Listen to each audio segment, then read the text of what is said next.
Hi guys, how you doing? Welcome to week one. So I just want to go through this announcement really quick and take a look at what we're going to be happening, what's going to be happening in week one. So week one is just kind of a basic check as far as what I'm looking at, and what they're asking us to look at during week one is a basic check on your announcements, your faculty profile, and that's really it. So that right here are your. That's where I started out here. Welcome to week one. Are your announcements and faculty profiles posted? And are you subscribed to the general questions forum?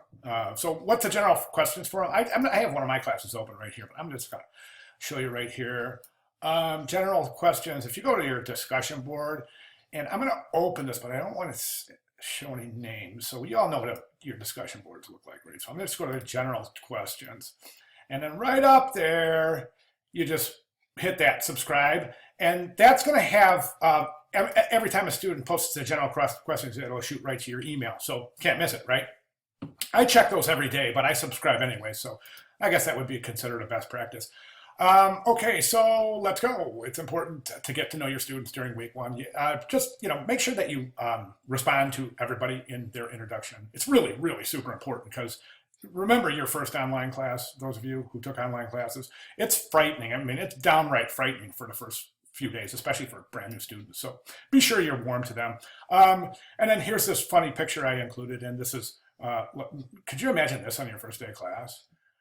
She looks really bored, and then these two are just, wow, they're the mean. Those are the kids that beat me up after school every day.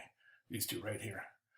I'm kidding. Anyway, okay, so then here's what we have. We have just these basic tips on how to help connect with your students.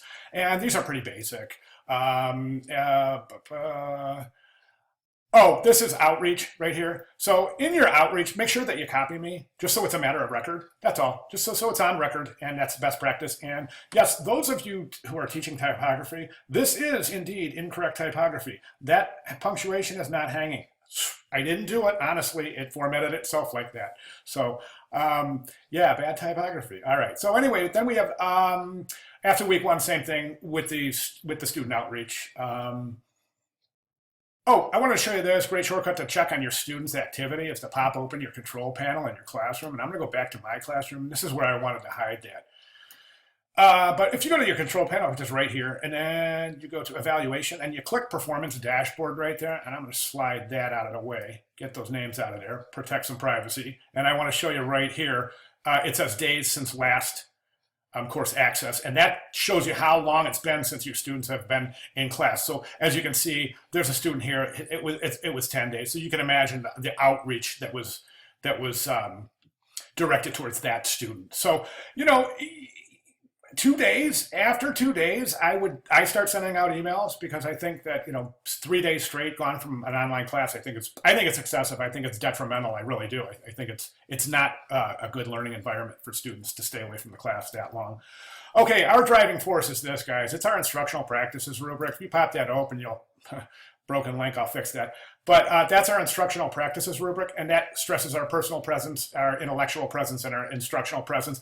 And I remember when I first started teaching, I had trouble with this. So I kind of just wrote this out, just kind of an idea of what these all mean right there in front of you so you can refer to it every week. And do refer to it every week because this is what everyone's checked on. This is what I'm checked on as a faculty member and when I'm teaching, and this is what you guys are checked on. So, you need to apply these to the 3 areas of your class, and that is your announcements, your discussion board engagement, and your grading feedback. So each of these criteria should be used in those 3 areas of the classroom. Here's your weekly announcements, and we've got basically what we have. And I just want to show this right here. It's a best practice, I think. I mean, and what I'm saying is use your announcements not only to inform, to tell your class what's going on, but teach right in your announcements. I like to teach. I do videos and demonstration videos right there.